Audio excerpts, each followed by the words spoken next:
it's important for us to understand that parents are their first child's educator. Even as our children go to schools, we don't outsource education to the teachers. It's a Molade is a visionary leader dedicated to empowering children and youth across West Africa.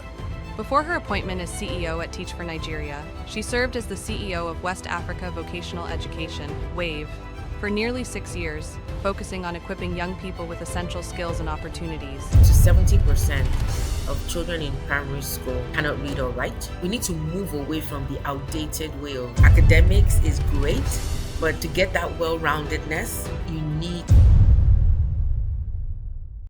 How can parents, teachers, learners embrace technology without losing focus on foundational values? Yeah, I'll say this again. Technology is here to stay, right? And the earlier we embrace it, the better. So I want to just tell every single parent out there, don't run away from technology. You need to learn about these tools as well for yourself.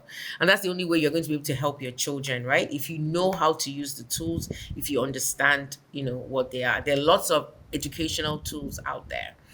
I think also when it comes to the questions around when should I allow my child to be on the screen? When should I give them a phone? When should I give them screen? I think it's very personal. I think you need to know your child, and I think that again, what I would say and what I always say consistently is, if you're going to say no, let them know the reason why you're saying no. It doesn't matter that everybody else is having screens at this time or is allowed on certain platforms at this time. But for us, this is the reason why we're saying no. They may not like it at that point in time, but the fact that you haven't just said no and walked away, but we've had a conversation about it. And when you do allow them screen time, I think it's important to think about how are you moderating that screen time. So let's not just hand over technology and just let it go. You can do as you please for however long you want. There's lots of apps out there that help you manage the amount of time that you're spending on the screen, etc., and etc. And also just having a conversation about what are some of the things that you like. Again, I keep talking about this communication because I feel like I'm Nigerian. Growing up, that was not you know it wasn't commonplace where you sit with your parents and talk about very various things, but I think that there is definitely a place for that where you can open up and have the conversations around them. So again, when we think about technology, there's so much technology that we can leverage. Let me use ChatGPT or similar apps like that as an example. Some people feel like it's making children lazy. They just type it in there and they just they don't have to do much work. But I think again, it's sitting and having a conversation to say, how can we use Chat GPT to actually help you maybe do a bit better. If you don't understand it yourself, you're not able to help to help your child use it responsibly. They're not going to have Chat GPT in exams. So they need to understand that I need to know this work. Using Chat GPT to do a homework is not is actually not helping me. But there's a way I can use Chat GPT, and I'll give you an example of one. We were doing a math sum the other day with my daughter, and we weren't quite sure. There was a step that she and I were not sure about, and we put it inside of because I was working with her, we put it into ChatGPT and it gave us the breakdown of this. So we looked at it, we worked it out together, we were like, great. But because I know that I don't want her to focus on just ChatGPT, I gave her some more examples of that same type of question. And it's like, okay, work it out with me here. Let's work it together. The teenagers, honestly, they, especially when we're talking about the teenage age and children, the part of their brain that focuses on um thinking about long-term consequences is not fully developed until they're 20 plus. So they're looking for immediate gratification. So that's our role as parents and as adults, is to help them and guide them. But when it comes to use of technology, we should make sure that we're helping them manage how they're using technology at any point in time. Based on the work that you now do, what policies, or practical measures do you think schools and particularly the government now can adopt to better support and retain great teachers in our schools? Firstly, and I don't even know if this is a policy or just a mindset shift. is how do we begin to think differently about teachers and raise the perception of the general public about teachers? Teachers are not just caregivers, and I'm not saying that caregivers are not people that we should appreciate, but I think that there should be something really around the public perception of teachers. How do we raise that and let people see teaching profession as a noble profession, and let it be something, the same way I want to become a doctor and I want to become a lawyer and I want to become an engineer, I want to become a content creator, teaching profession. What can we do to uplift the image of the teaching profession? Number one. And number two is really around competitive compensation and benefits.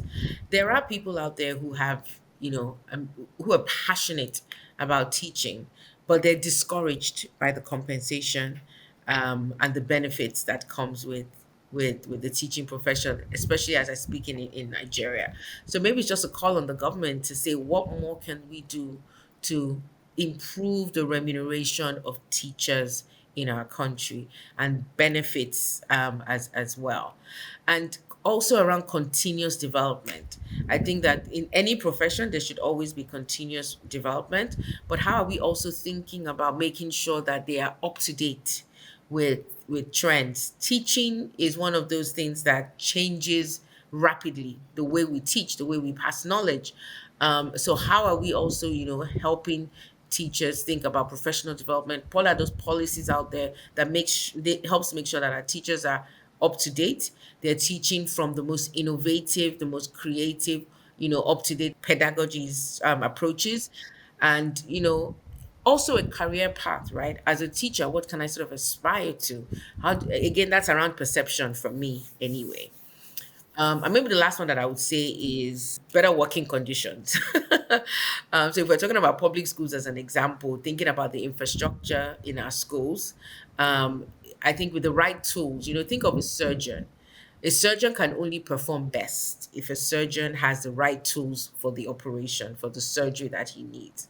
A teacher can only perform best if he or she has the right tools at his or her disposals. So we need to have the right tools, the right infrastructure to be able to help teachers, perform at their peak. I think that some of those things are conversations that we can have. I want us to talk about leadership a bit. How can Nigerian schools actively develop leadership qualities in their learners while keeping academic, growth on track? As you were speaking, the first thing that crossed my mind is, what are these leadership qualities? I think we need to define these leadership qualities first. And are we all clear on what we mean by some of these leadership qualities? And it starts from, we talk about our values, we talk about what are those things that we sort of hold dear as a people, as individuals, as families, as communities, and ultimately as a nation. And there's the statistics that shows that 60% of Nigerians are young people under the age of 25. So we're a very, very young country, and therefore it's important that we are building and growing the leadership capabilities of our children. No age is too young to build leaders, and it starts again from the home. So I think the first thing that I would say is, from the home, how are we building leadership qualities in our children? A lot of times we feel like children, oh, they're too young to do certain things. I'm sure you may have seen posts out there to say even the chores that you can give children from a very young age: tidy up your room, pick up after yourself. When we're talking about integrity, what does integrity actually mean? Leadership means allowing them to be able to do certain things for themselves. So we can start at that from home. And then we go into school, we can actually incorporate leadership training into the curriculum. So we can actually have aspects of our curriculum that talks about leadership traits, from communication to self-confidence to, I mean, I say that the best leaders can lead themselves first before they can go on and lead others. How we exposing them to different leadership opportunities. Junior Achievement Nigeria does an excellent job where they work with schools, and they have an excellent curriculum that infuses and incorporates leadership into into the curriculum, either through schools or through regular school or sort of after school. Um, Leadership trait is also telling people how to deal with money, right? Financial literacy, talking about money, talking about how do you handle money, talking about, even issues around corruption. What is a fine line? There's no, it's black and white, there are no grays. So I think it's how, schools can actually, find ways of incorporating all of those things into curriculum. And then let's talk about school leadership opportunities as well. A lot of times we're taking decisions for students without involving the students. So one thing that I would say is how we also making sure that when we have student leaders that are head boy, head girl, prefect. I mean, that was the names that we called them then. I know they're all different names right now. But how are we also giving them the opportunity to be involved in decision making? How are we giving them the opportunity to also lead as well? So it's not just about telling them what to do. Leadership means I can make a decision, I can look at all of the possible options in front of me, and I can critically think through which of this will be the right decisions. And we can also do that, in our homes, as parents as well. Leadership is also thinking beyond yourself and thinking about the community. So again, schools can incorporate community projects. Part of leadership, I say, is that you see a problem or you see an issue and you just don't walk past it. You're like, how can I solve this problem? So, how can we encourage children and involve them in community and social impact work? So, clean up duties, plant a tree, give talks to let the older students give a talk to the younger students on hygiene or whatever it is. So I think that there's a plethora of opportunities within a school environment, on building leadership, in children. And it's beyond, the math, English, science, and all of those things which you said earlier, which are great. But again, thinking through all these different opportunities, how can we, intentionally help? And let's not say they're too young. I think that that's where I wanted to end this. Sometimes we feel like, oh, they're too young, let's do it for them. But actually, they're not. Involve them in some of these things, and you'd be surprised and blown away by some of the things that they'll come up with. For someone who is probably just hearing about Teach for Nigeria, can you expatiate a bit on what TFN does, and why it exists, what it does, and how it does its work? So we actually turned 8. We're 8 years. So excited about that 8 years of impact. And Teach for Nigeria was really founded, out of the burden of ensuring that every child has access to be able to attain an excellent education. We've talked about the inequity in education, depending on where you are, depending on where you're from, depending on where you live. The access is really unequal. And therefore, going back to teachers, we're talking about teachers at the bedrock and the foundation of this. Our model is very simple. It's a 2-year fellowship where we recruit outstanding, graduates from universities, and we put them through a 2-year fellowship. They do a short training of about 6 weeks, and then we place them in public schools across the country. So they are going into the classrooms. We continue to coach, mentor, support them whilst they're there, and they are, helping children improve their educational outcomes. So we've seen fellows who got into classrooms where children were not able to read, and in the 2 years that they were there, the children were now able to read, or within 6 months of them being there. The same thing with handwriting, the same thing with doing numbers. But the idea is, and we work very closely with the state governments that we work with. So, we say that they're, really worthy and valuable partners to us. But the idea is we believe that if we can put out an army, and I truly mean an army of fellows out there who are passionate and dedicated to improving education in Nigeria, we can truly begin to transform the educational sector in our country. And we're already seeing that happen. And our teachers are always innovative. They're always looking for new and improved ways of teaching.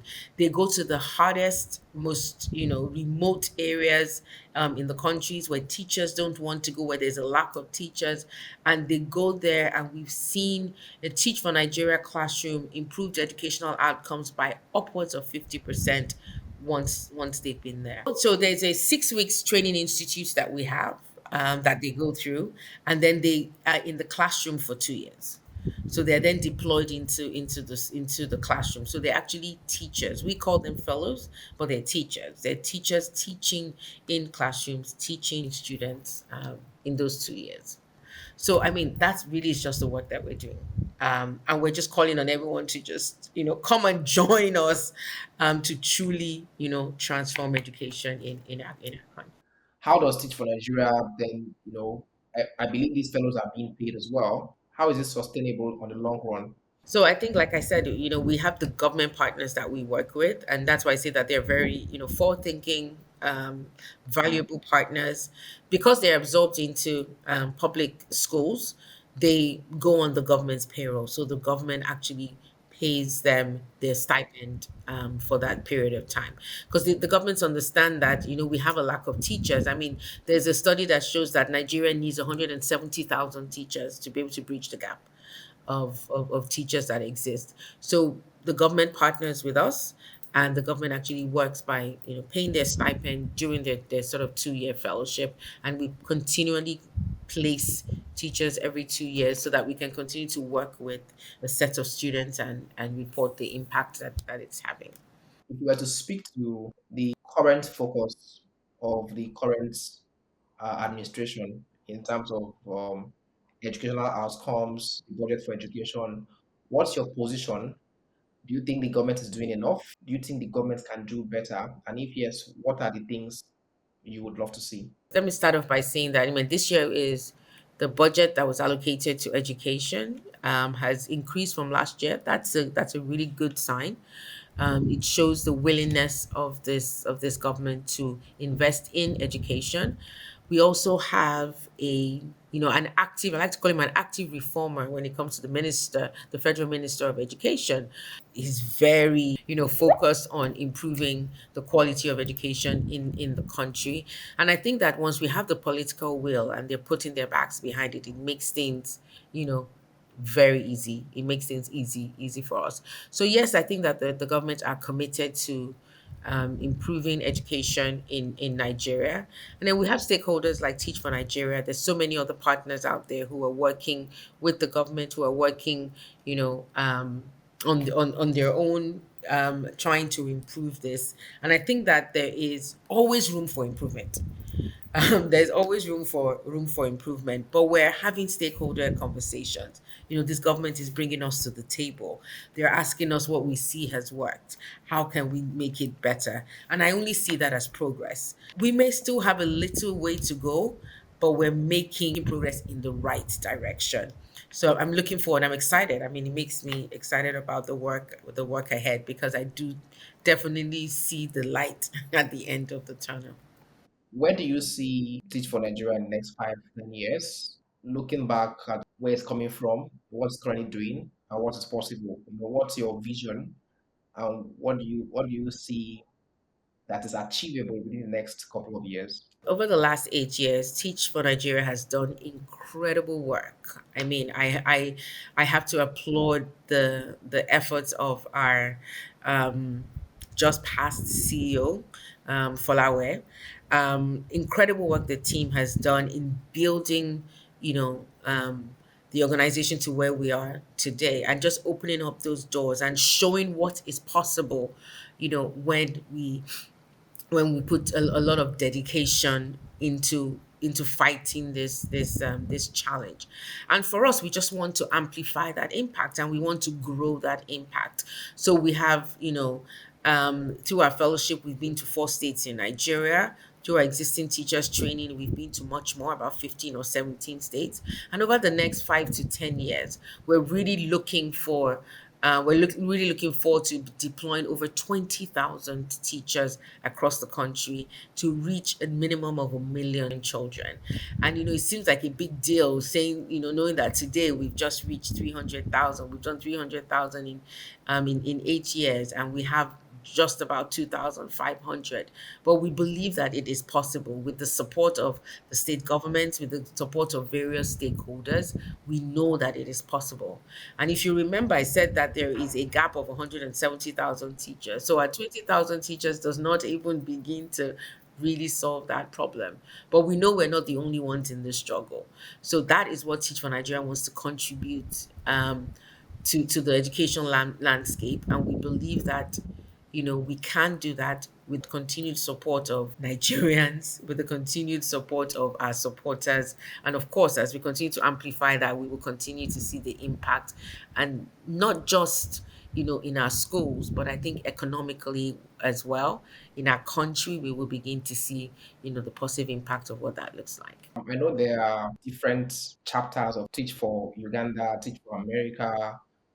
For someone who doesn't understand how that works, can you give some clarity as to how the different expressions work together to achieve a greater goal? So at Teach for Nigeria, we're part of a global network of Teach for All. It's currently in about 62 countries across the globe.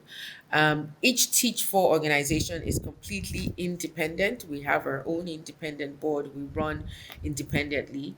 But the beauty of being in a network is we learn from one another. And honestly, you'll be surprised how you're thinking about a challenge here in Nigeria, and somebody in, Armenia, or somebody in, Afghanistan is having the exact same challenge as well. So the beauty of being in this network is we're able to learn from one another. We share best practices as well. And truly, globally, we're just all fighting this same battle. So we understand each other. You create networks, you create friendships. So yeah, I think that that's really is just how the network works. But as an organization, we are completely independent. We're registered here, in Nigeria. We have our own board. We have our own team, but we just have the opportunity to just tap into various networks, which is exciting as well. If there's any final words you would love to share or say to the education ecosystem, both in Nigeria and globally, what would that be? There's an African proverb that just sticks with me, and I say it all the time, and it really focuses on one of the SDG goals as well. It says that if you want to go fast, go alone, but if you want to go far, go together. This, education journey, it's a journey that we want to go far, because we need to go far. And the only way we can do that and going far, according to that proverb, is we have to go together. So I want to encourage us to just continue to collaborate, to continue to work together. So if we think about partnership for goals as part of the SDG, it ties every single thing together. So again, let's, work together to truly improve our education. And let's believe that, as our vision at Teach for Nigeria says, that one day every Nigerian child will have access to be able to attain a quality education. That's what we're looking for. That quality education is what's going to build leaders. That quality education is what's going to transform our country. That quality education is what is going to, give us all peace of mind, if I can even just, sort of use that. So it is possible, but we need to work together.